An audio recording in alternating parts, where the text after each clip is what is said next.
الرحمن الرحیم۔ السلام علیکم ورحمۃ اللہ وبرکاتہ۔ ناظرین، دجال کا فتنہ اور ظہور۔ دجال کا فتنہ امت مسلمہ کے لیے سب سے عظیم فتنہ قرار دیا گیا ہے۔ یہ وہ فتنہ ہے جو حضرت آدم علیہ السلام کی تخلیق سے لے کر قیامت کے قائم ہونے تک آنے والے فتنوں میں سب سے بڑا فتنہ ہے۔ دجال کے مطابق ہم مسلمانوں کے پاس جو معتبر ترین ذرائع ہے وہ نبی صلی اللہ علیہ وسلم کی احادیث مبارکہ ہے۔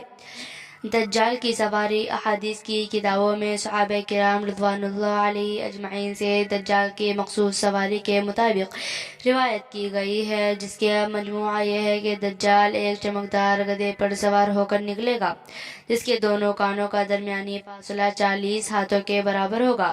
دجال اس گدھے پر سوار ہو کر سمندر میں اس طرح داخل ہوگا جیسے گھڑ سوار اپنے گھوڑے پر سوار ہو کر ایک دم ندی میں داخل ہو جاتا ہے۔ دجال کا ظہور۔ یہ وہ وقت ہو چکا ہوگا جب لوگوں کی ایمانی حالت بہت کمزور ہو چکی ہوگی۔ دجال دنیا میں 40 دن گھومے گا، پھرے گا، اور ان 40 دنوں میں ایک دن 1 سال کے برابر ہوگا، اور ایک دن 1 مہینے کے برابر، جبکہ ایک دن 1 ہفتے کے برابر ہوگا، جبکہ بقیہ ایام معمول کے مطابق ہوں گے۔ دجال کی رفتار۔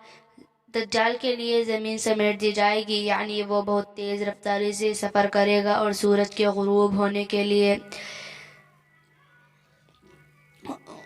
مقام پر اس سے پہلے پہنچ جایا کرے گا۔ سمندر کا پانی اس کے ٹخنوں تک پہنچے گا۔ دجال کے پاس 70,000 کی فوج ہوگی، جس کے اوپر سبز رنگ کی چادریں ہوں گی، یہاں تک کہ وہ ابو ٹیلے پر آ کر ٹھہر جائیں گے۔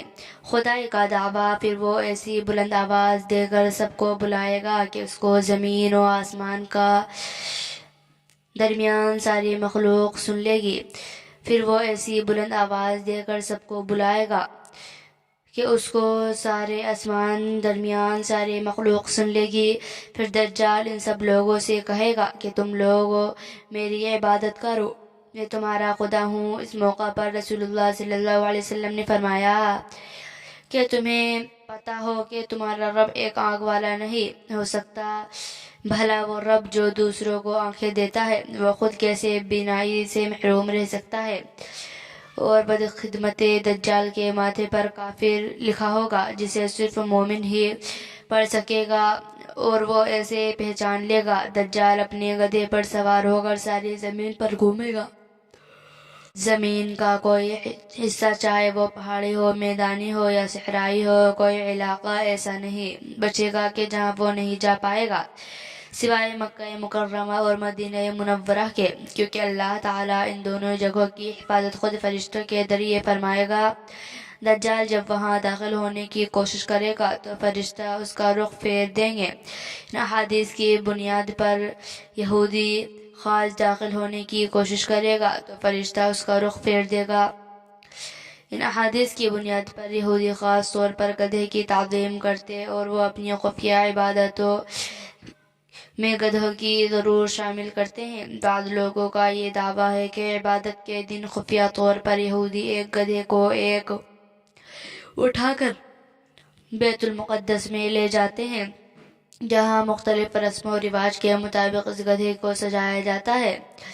تمام باتیں اس جانب اشارہ کرتی ہیں کہ خروج دجال کا وقت اب زیادہ دور نہیں۔